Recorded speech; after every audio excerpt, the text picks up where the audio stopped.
Hello, good afternoon, and welcome to the Midday News.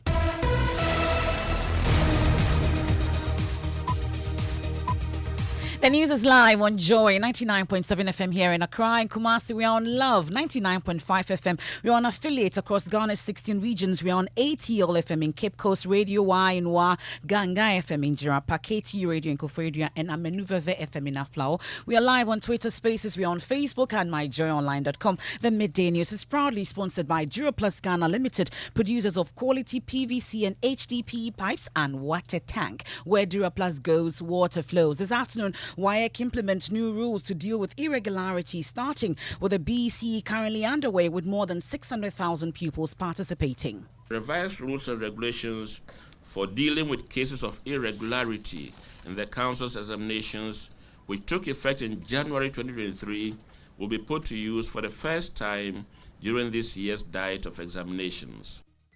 We'll get to hear from some of the pupils who are confident as they write their religious and moral education and English papers today. Well, I can pass these exams. Joby Salom, how well are you prepared for today? I'm super prepared for the exams. You're fully prepared. So what should we expect from you? Good grade, yes, good grade. Also this afternoon, more questions than answers as the Attorney General goes hard on the Ghana Police for failing to disclose some key aspects of the Cecilia Dapa missing cash case. We've been receiving a lot of petitions from accused persons and complainants calling on us to call for the docket, review, and then advise. Most of those petitions had issues with money. Some of them ran into the millions of Ghana cedis. The Attorney General is also unhappy his office first heard of the case in the media, despite a clear directive to the police to inform the AG on any criminal case that reaches the threshold of 500,000 cedis. Interestingly, we got to know about this case when the Chronicle published it. The police should be in a position to answer. Meanwhile, some lawyers say money laundering should not be ruled out in the case. Also this afternoon, former President Mahama criticizes the government's decision to abandon the Saglemi housing project, citing its economic benefits. However, the Works and Housing Minister asserts that no more public funds will be allocated to the project. Let me ask you a question. If you are a manager of the state resources and you are confronted with these scenarios, $47 million to produce 8,000 houses and $140 million to complete 1,500 units, where will you put your money to? Danny Watson Sports. Asante Kotoko unveil Prosper Nate Ogoma's new head coach for the 2023-24 season. And much later. In the event the authorities' demands are not met within 1 week, take all measures necessary to restore constitutional order in the Republic of Niger. Such measures may include the use of force. And that deadline by the ECOWAS heads of state elapsed on Sunday, but a security consultant to the regional bloc says military intervention is highly possible. So the mere fact that yesterday passed and there was no intervention doesn't mean that there may not be an intervention. The chiefs of military forces within the region are meeting. That and more in this afternoon's edition of the Midday News. I am Emefa Apau, and this is your home of independent, fearless and credible journalism. Please do stay on for details.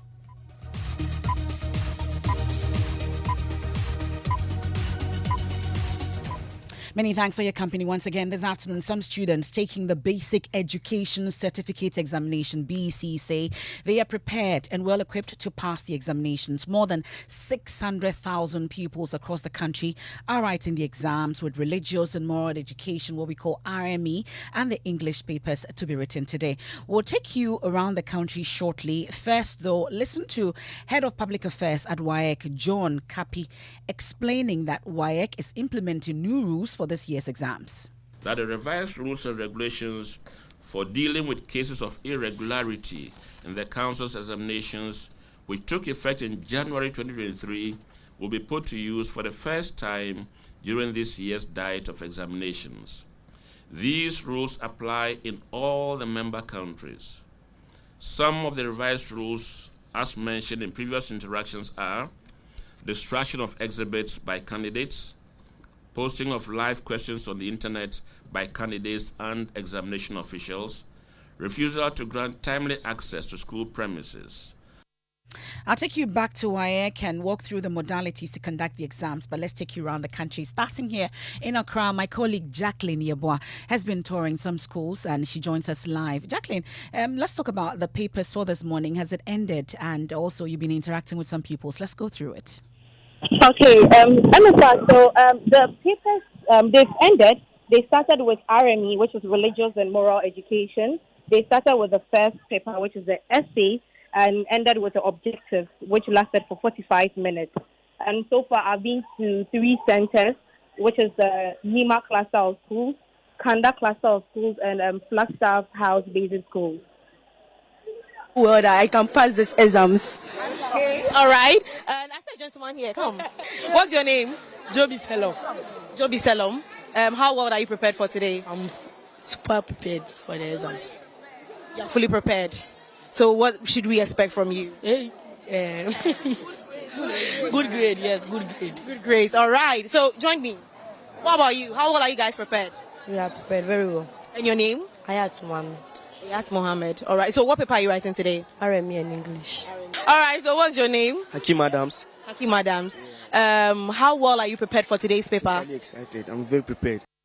That's my colleague Jacqueline and Smaya while they're interacting with some students here in Accra. She's been to some 3 centers and RME has already ended waiting for English paper. Let me take you to Kumasi. Nanaya Ojima has been monitoring the BC there as well. Nana, where have you been so far and how's the exams, you would say?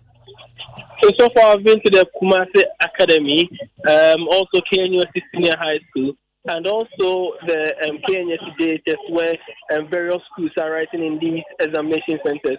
So far, we visited 10 of these examination centers in the Kumasi metropolis, and I can tell you that everything has gone on successfully so far this morning. 117,000 students are expected to sit the examination in the Ashanti region, and going around with the Director General of NACA and also the Regional Education Directorate.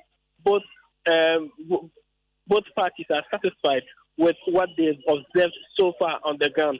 This is what the boss of NACA, Professor Edward Appiah, has to say about examination malpractices and stringent measures put in place to ensure that they do not record any of such incidents. You agree with me, last year we couldn't experience those malpractices based upon the measures that were put in place. There were a whole lot of things, some of them we can't mention them. But among them is that serialization, that versions. So you can have 3 versions being operated on within one center. And so you are not sure which one your close neighbor is doing.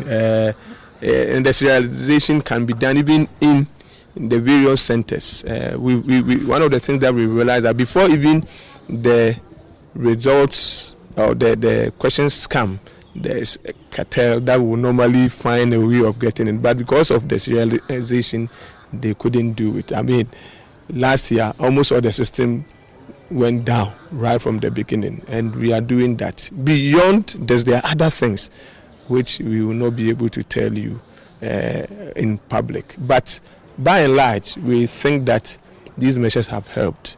Once we're able to succeed last year, we think that we can improve upon even that one this year. That's the man in charge of our curriculum, Professor Edward Appiah, there interacting with my colleague Nanaya Ojima. We are told the situation is the same in other parts of the country. Meanwhile, the head of public affairs at WAEC, John Kapi, has told Joy News they've deployed officers to monitor some of the examination malpractice prone areas.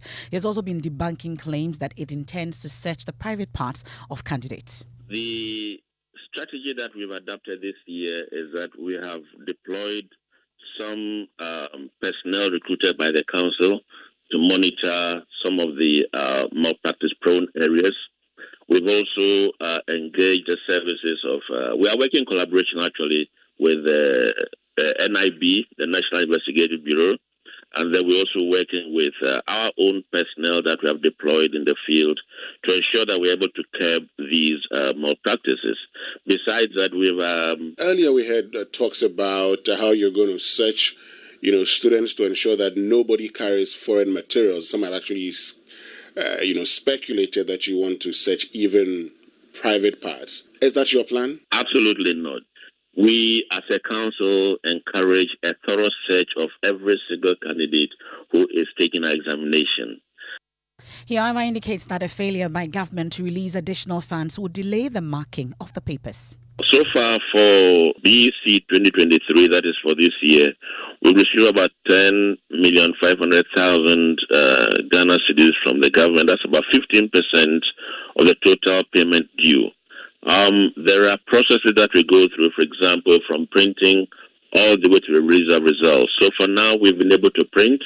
We are conducting, but for marking and processing, we may not be able to complete that because we will need more funds. John Kapi is head of public affairs at WAEC. They're interacting with my colleague Winston Amwa on the Super Morning Show. We'll be monitoring the BEC all throughout the day until it ends on Friday and bring you more also on myjoyonline.com. Now, the Attorney General is demanding answers from the police on its failure to inform him that the Cecilia Dapa missing case initially filed at a juvenile court last year. An opinion from the AG, which analysed the docket submitted by the police, revealed that the theft occurred in October 2022. But the case was reported in June 2023 to the police. Joy News has, however, cited court documents showing an initial attempt at prosecuting the main suspect at a juvenile court in 2022. Joseph Akable reports. The Attorney General's opinion on the docket revealed the case was reported in June 2023, despite the alleged theft taking place in October 2022. He noted that despite claims of a police complaint and arrest of one of the suspects in October 2022, there was no information at the Tesano police station supporting this arrest, complaint, or any investigations. Joy News has, however, cited court documents filed at the Juvenile and Family Court in Accra on 1st December 2022. Prosecutors curiously charged the domestic staff, who was then aged 17, with the offense of unlawful entry and being on the premises for unlawful purposes. This is despite the fact that documents reveal the suspect was found in the minister's bedroom by her husband, Daniel Kufuor. Mr. Kufuor is said to have handed her over to the Tesano Dofsu unit, where he lodged the complaint on 6 October 2022. Cecilia Dapa, who had travelled, returned on 10th October and informed the police her 2 new kente cloths, uncountable number of women cloths, and specified amount of money, jewelries including gold chains, had been stolen. The juvenile was slapped with charges at the juvenile court but was later discharged and taken to the circuit court after bone age determination returned her age as between 18 and 21. Her lawyers, however, provided her Ghana card showing she was 17 years old, causing the court to discharge her, resulting in her rearrest and charges being filed at the juvenile court once again. This begs the question why this crucial information is lost in the Attorney General's opinion, which analyzes the docket and concludes no evidence of a report or investigation by the Tesano police was available on record. This is because the latest information shows that not only did the police investigate the matter, but they actually filed charges in court. The question was put to Deputy Attorney General Alfred Tuayeboa. The docket that was submitted to us had nothing about a case pending in any juvenile. The only hint we had in that docket was that a report was made to the police at Tesano. And so in terms of a prosecution going on in the juvenile court or in the circuit court, we are not aware. Well, the Deputy Attorney General, Alfred Tuayeboa, also indicated to me that the ministry has written to the police demanding answers. And this is news to us. We cannot explain why the police should submit a docket and decide not to submit that docket to us for our perusal and subsequent advice. So we are actually bothered. And we'll go into this matter and get to the root of this particular matter. If there are other dockets, we need to have everything before we can make a holistic review of the matter. But as we have it now, we review only one docket. The docket which the police sent to us contained the statement of Madam Cecilia Dapa in July, the brother in July, the husband in July, and the other accused persons also in July. So, Mr. Tuayeboa, then what happens now that you are learning that it was not contained in the docket that you were giving, which you called for, and if the police withheld information from you in terms of the fact that there was a leg that was in another court and that was not given to you, what happens? Now that the police have our letter, they may choose to submit that docket to us because we raise issues about the testimonial matter. In their response, they may on their own submit that docket to us. But if they do not do that, definitely within the week, we'll write to them for that docket because we need to look at that docket also. Well, as you may be aware, the case, according to the police, the theft was first detected in October last year, but only reported in June this year. The Office of the Special Prosecutor is also investigating some aspects of the case, but the Deputy Attorney General says they only read about it in the media. He tells us more. If the police are able to finish their investigations and the docket is submitted to us for prosecution, the docket will be assigned to an attorney, that's a lawyer, and that lawyer will then take over the case and prosecute the case in court. And the process in court, we all know, we have to file witness statements. But let me add that before we hand over a docket to an attorney to prosecute, we always make sure that we get ourselves convinced that per the evidence we have on record, the case that has been given to that attorney is a case that can be prosecuted in court. Well, legal practitioner Albert Jemfi emphasizes that Mrs. Dapa keeping such huge sums of money could connote other avenues worth looking into. The fact that you're a complainant does not mean that you cannot also be investigated. In my view, if you have such colossal sums of money at home, no matter the source, I will not go into where she acquired it, but no matter the source, it's a subject of question. Why is this money in your home? And if the police should also conduct the investigation and it turns out that that is also an avenue for money laundering, they can also charge the complainants in a different on a different docket for money laundering. I think if, like my senior said, if the Attorney General is to take this case up, you're going to have so many counts involving so many other people. So the call for further investigation is in the right direction. Albert Jemfi there speaking on the law on the Joy News channel. Now, former President John Mahama has described as unacceptable government's decision to abandon the Saglemi housing project despite its economic benefits. The project started in 2012 by former President Mahama. There's already $200 million spent on it, but has yet to see its first occupant due to what experts describe as structural defects that make it inhabitable. We have more from the former president, but first, listen to the Works and Housing Minister Francis Asensu justifying government's decision not to commit further funds to it. Connecting water from the nearest water source to the site due to cater for the 1,500 housing units was going to cost government $30 million. Water alone. Electricity, got the estimate from ECG, $8 million to connect electricity from the nearest source to that site. Or outside the already $200 million that had gone into it. Yes. The estimates they provided for off-site infrastructure alone, we needed $46 million to provide off-site infrastructure. These 1,005 units that are at various stages of completion, in fact some had deteriorated, needed to fix some of them and all that. The estimate was that from AESL, you needed almost, it was $29 million. There is a serious sewage system there that was not fixed. That one is 8,000. So the on-site works alone. So when you put all that together, it was going to cost the state $140 million to be able to revive the Saglemi Affordable Housing Project.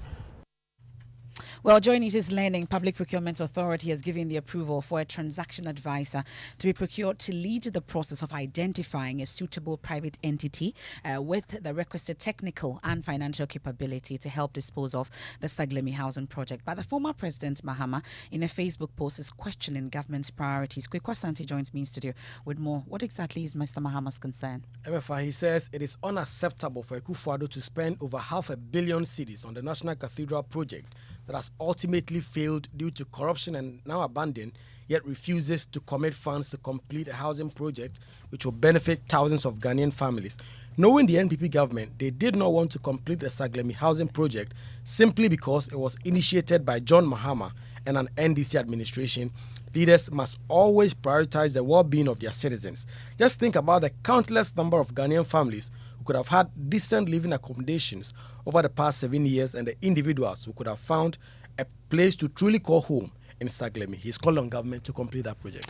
My colleague Kwekwa Sante with Mr. Mahama's statement, taking us on a quick break here on the Midday News, live on Joy 99.7 FM here in Accra, and Kumasi on Love 99.5 FM. We are on Twitter Spaces, we are on Facebook, myjoyonline.com, and a number of affiliates across Ghana's 16 regions. The Midday News is sponsored by Duraplus Ghana Limited, producers of quality PVC and HDPE pipes and water tank. Where Duraplus goes, water flows. We'll return from the break with sports and then the deadline by the ECOWAS heads of state elapsed on Sunday, but a security consultant to the regional bloc says military intervention is highly possible.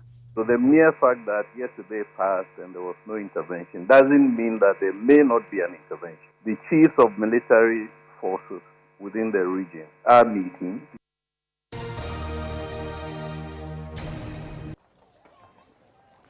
Imagine say water wake up at dawn. Buff, chop. Where it vanish for your area for 2 weeks. You not get one drop safe inside your tank. Hey. Haja, our life was in dangerous. Only our neighbor get water with water tank. Water tank? Yes, water tank. Mamma mia, that water tank get meter for checking water level. That water tank be fine past Kumasi Selenium. That water tank be tough like Ghana Army. That water tank, they carry water pepe, so say some no go left inside the supply tank. What a tank! As my boss, Mr. Poncho, go talk. Beautiful, durable, with water level indicator and accurate volume of water. Water tank. What a tank! By Duraplast.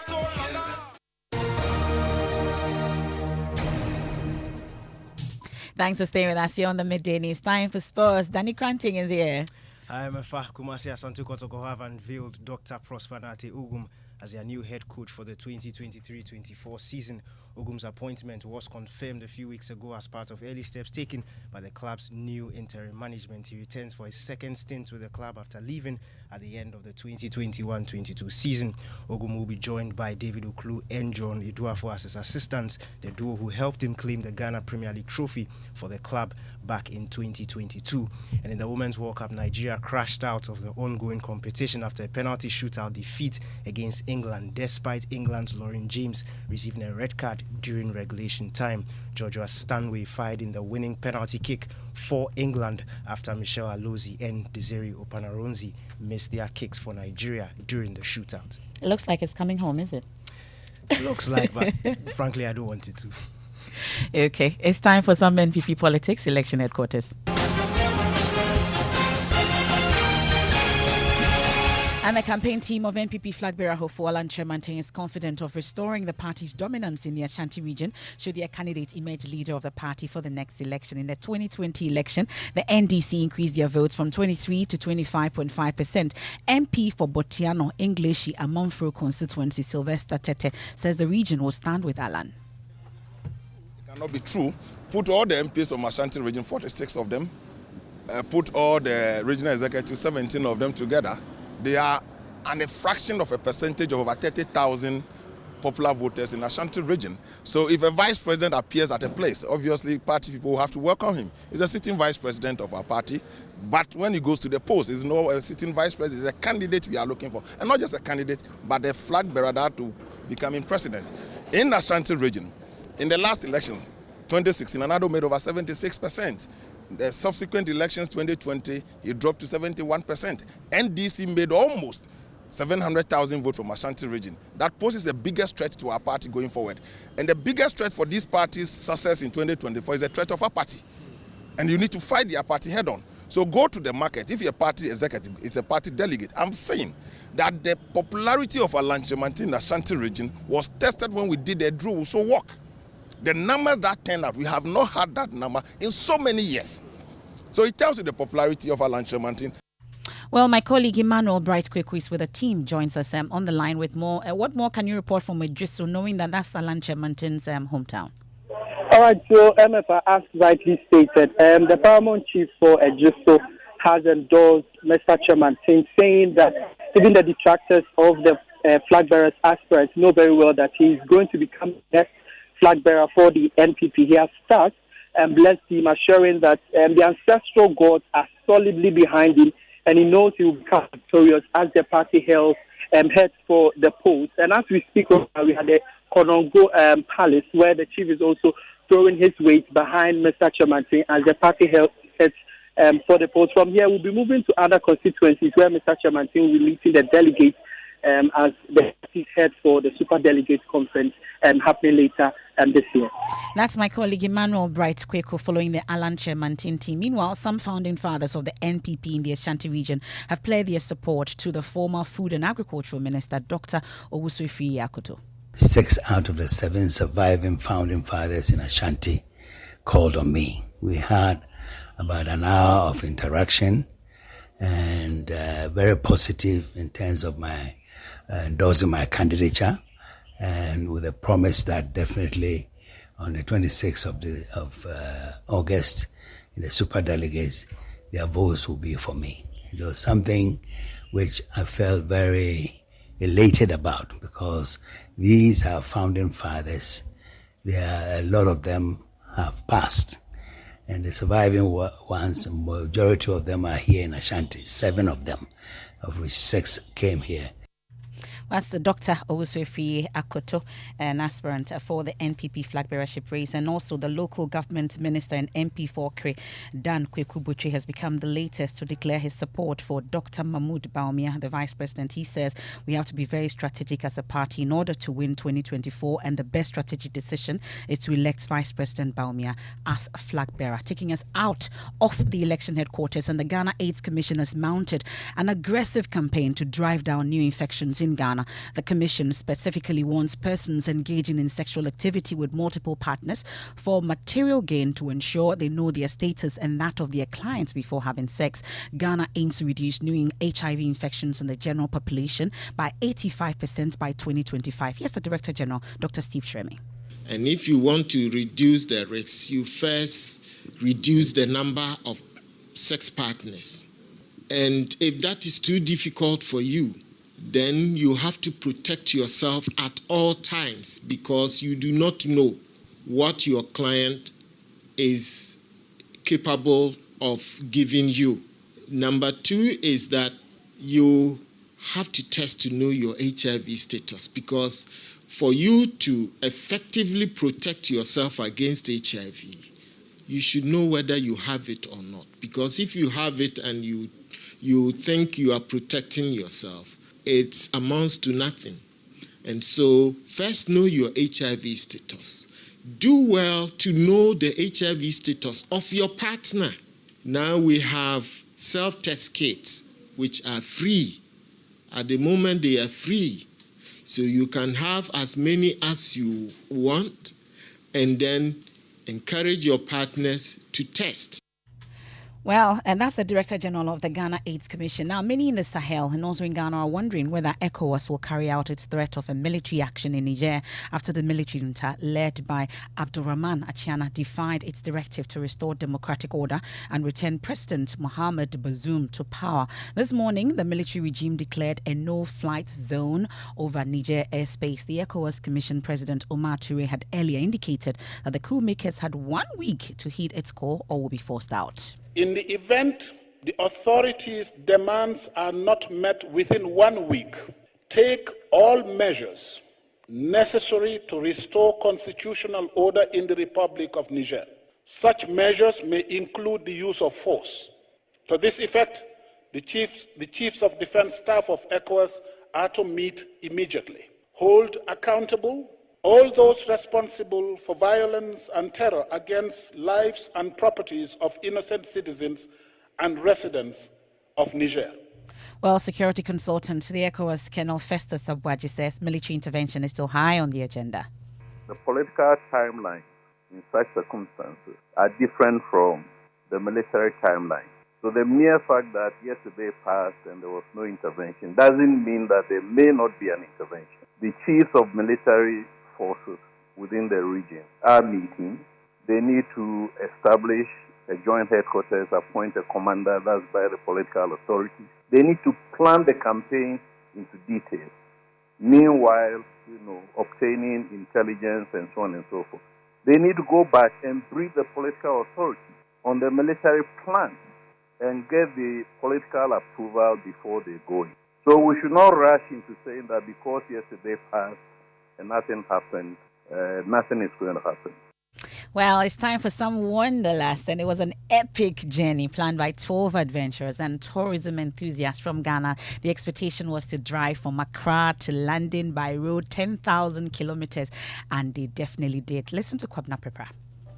The craziest was when policemen extorted us and kept us for 7 hours in Mauritania. It's not a friendly country. Yeah. I don't know. They started off by giving us one reason after the other why we needed to stay with them. They were going to impound our cars for 2 days just because they said we had infracted on their traffic rules. There are two favorite countries. One was Senegal and the other was Morocco. They are beautiful, they are clean, and the infrastructure is awesome. And the people, very friendly.